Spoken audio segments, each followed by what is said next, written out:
গাজা জ্বলছে, গাজা পুড়ছে, মানুষ মরছে, অথচ কি আশ্চর্য, আরেক মানুষই মারছে।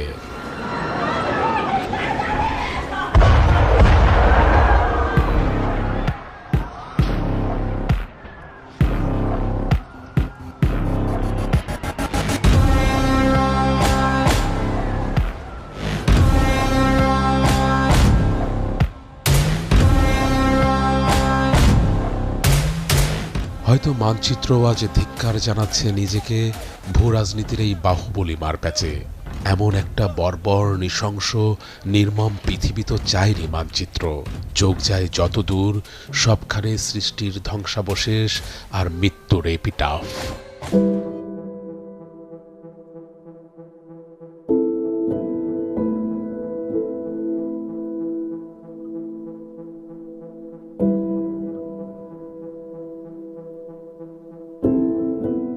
কঙ্কালসার দাঁড়িয়ে অসংখ্য কালো পোড়া ভাঙাচোরা বাড়ি, সেখানেই আহাজারি, আর্তনাদ আর হাহাকার। যদিও ক্ষেপণাস্ত্রের খ্যাপাটে ভয়াবহতায় সে আর কত দূরই বা পৌঁছায়। এখানে কান্নার চেয়ে বড় শব্দ যে মারণাস্ত্রের গর্জন, যা কেড়ে নিয়েছে স্বজন, সম্পদ আর আশ্রয়। শ্মশানও যেন এর চেয়ে ঢের ভালো।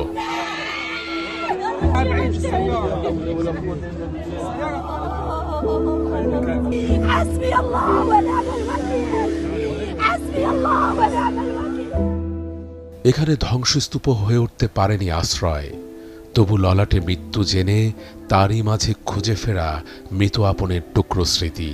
কারো আতঙ্কিত চোখে সেটে আছে দুঃখের দীর্ঘ নদী, কারো বুকে সবকিছু হারানোর তীব্র চিৎকার। এভাবে কি বেঁচে থাকা যায়? খাবার নেই, বিদ্যুৎ নেই, ধ্বংস জলের যোগান, ঢুকছে না ত্রাণও। হাসপাতালও ধুঁকছে ভাঙাচোরা শরীর নিয়ে। বাসযোগ্য ভূমি হঠাৎই যেন ধ্বংসস্তূপ, প্রতিটি ইঞ্চি জুড়ে পচাগোলা দেহাংশ। এখানে মৃত্যু যেন শুধু মারণাস্ত্রে নয়।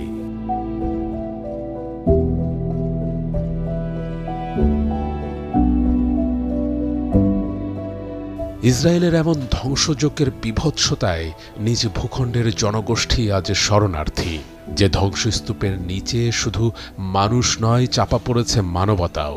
এটা যেন যুদ্ধ নয়, নিছক প্রতিরোধের বিরুদ্ধে লড়াই নয়, এটা যেন একপাক্ষিক গণহত্যা।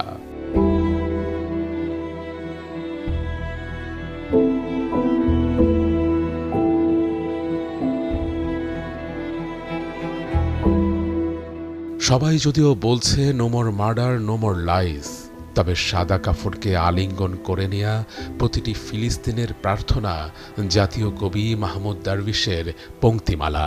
আমাকে আবার জন্ম দাও, আমাকে আবার জন্ম দাও, যাতে আমি জানতে পারি কোন দেশে আমি মরব, কোন দেশে আমি আবার জীবন ফিরে পাব।